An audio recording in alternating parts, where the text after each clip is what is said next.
Hello everyone, I hope you are doing well. Today we will talk about how to fix or how to solve the problem of Strava app. We click on settings. In this page we click on apps, default apps, app settings. In this list you will scrolling down until you find this application of Strava and you will enter. Then we click on first stop and you will click OK. Here you will enter to the window of storage. Then we click on clear cache. Here you can turn on your airplane mode.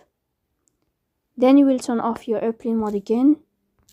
If it's not working with you, then you can just update your app on Play Store.